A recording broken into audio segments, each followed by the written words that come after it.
Hi, my name is Julie Knapp, and today my presentation to you is going to be on athletes and the use of performance enhancement drugs, but more specifically I'm going to ask the question, should it be considered cheating to use these performance enhancement drugs?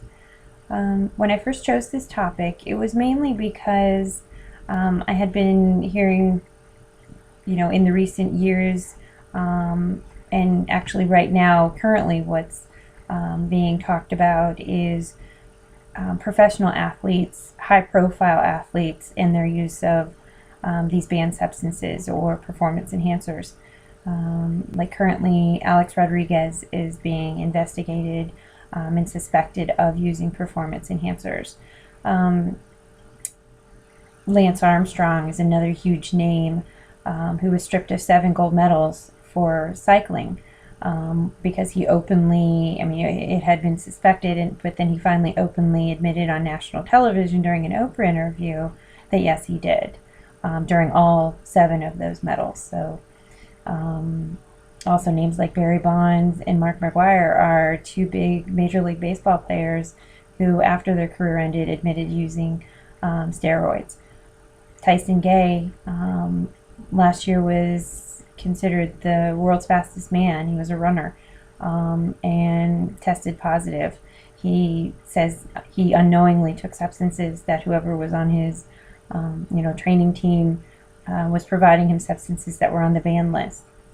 So when it happens to big name athletes, people tend to listen and take notice.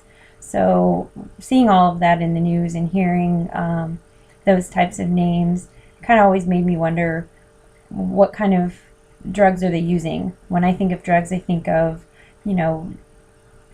abusing prescription drugs or marijuana or cocaine and heroin. But after looking into this a little more and looking at the common, most used substances, I found out that I was a little wrong, and that's not exactly what they mean when they talk about performance enhancers or athletes using drugs. So I hope that you will learn a little bit today. I originally started out with one side of the issue that I felt I would agree with, and after doing some research, I think that I'm probably on the other side now that I'm a little more informed. So I hope you enjoy my presentation and learn a little bit. Performance enhancement drugs are a growing popularity with athletes. It affects all athletes, whether it be baseball, football, swimming, cycling, soccer, at all levels. So it's something that kind of doesn't just show up in one area or with one level of sports or athletics, and it unfortunately is starting younger and younger, even showing up at the high school level.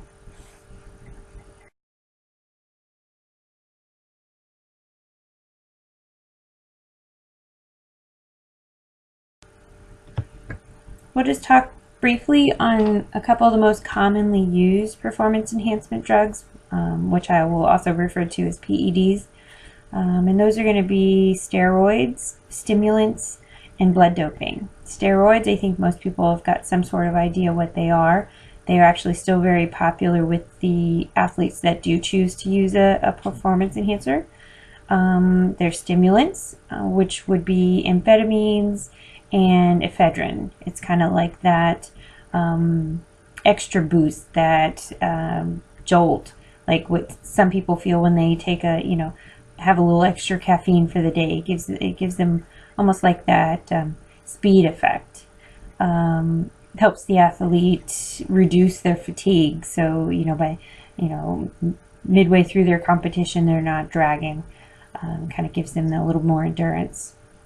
And blood doping. Blood doping, to me, I wasn't exactly sure what it was. It made it sound like it was almost something that, some drug that was injected or somehow inserted into the bloodstream. But it's actually the removal of blood when it's at its like highest levels of hemoglobin or red blood cells, which gives the athlete a little more endurance. It's mostly used for athletes that are in like the longer competitive sports like the cycling and the runners. But it's the removal of the athlete's blood. It's usually the athlete's. Sometimes they will use someone else's blood, but they remove it and then inject it right before a race to help them compete.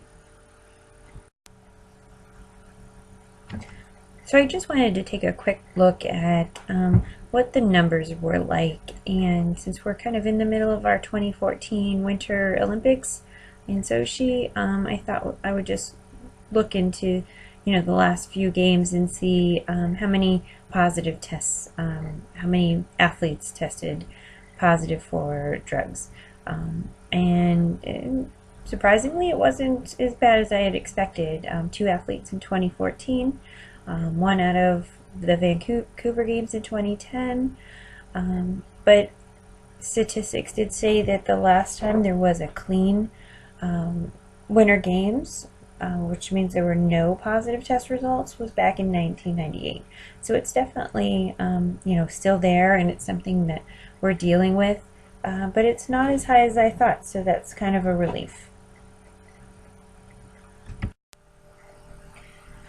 Athletes have to make a choice to whether or not they're going to subject themselves to the performance enhancers. There's a lot of pressure for an athlete to perform. I'd like to discuss a few of those reasons that must weigh heavily on an athlete's mind when he comes to make that decision. First would have to be to maintain the edge. Of course, if they are one of the top athletes, they are that big name in that sport, they want to hold on to that. They're going to do what they can, and sometimes maybe that means introducing a substance into their training or their way of keeping that edge on all the other athletes in that field. Next would be they want to get noticed. Maybe they're not quite that big name yet, but they want to be. They want to move to the next level. Maybe they're a college player looking to play professional. They want their name out there. They want someone to notice them so they can get that opportunity.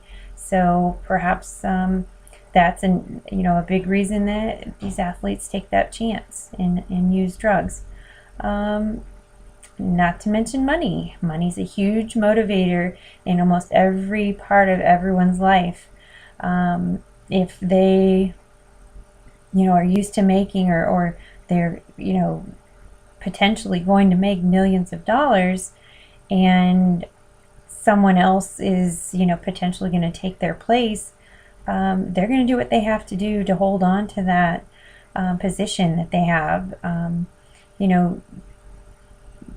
When you win games and competitions and events, your name gets out there, you're more noticed, you have endorsements, which mean big dollars, plus their contracts could be millions of dollars a year. They have family relying on them.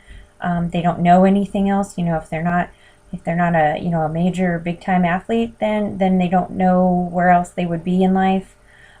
So certainly that crosses their mind. Certainly that's part of this decision they make, whether to take drugs or not, when it comes to their line of work or their field. So we can't discuss the issue without talking about why they take that chance. So as I conclude my presentation, I felt this was a really good point to ask a couple of questions and see if we can find some reasoning as to should these substances be banned? Should they just be limited? After looking into some of these drugs or performance enhancers, I disagree with some of them being on the banned list. I feel like we're kind of taking things a little too far and trying to control a little too much.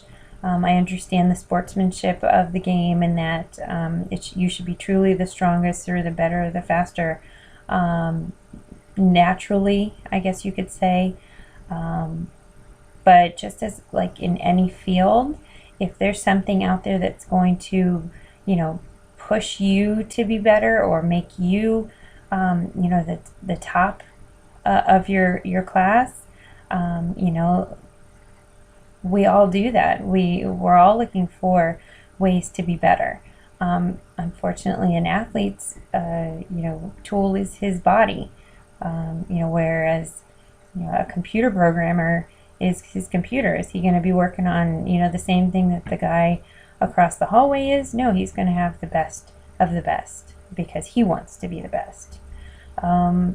Also, should the World Anti-Doping Agency have a say in what should be used, especially when the FDA may approve some of these substances and say that they are not, you know, too much of a risk? Should the WADA still be able to ban something like that? Are we taking away the athlete's right to choose what he puts in his body? I feel yes on a lot of this. I feel that, you know, especially when I look at the complete list and some of the things that they consider performance enhancers that are not even drugs, you know, just types of training that these athletes do. So I feel like we're taking a lot away from the athlete. We're not letting them train the way they feel they need to, or what's going to push them forward. Obviously, you know, WADA has some of the health risks in mind, and of course I do see that, but I feel like maybe they've taken this just a little too far, you know, because it ultimately is the athlete's choice what they choose to do, you know, and maybe it's time they give a little bit of that back to them. I'm not saying that the list should be, you know, done away with completely, but maybe it needs to be reevaluated. So that was my presentation on performance enhancement drugs and athletes. Asking the question, should it be considered cheating if they use performance enhancers? I hope you at least learned a little bit in my presentation, and hopefully you enjoyed it. I look forward to some feedback, and I look forward to viewing some of yours. Thank you.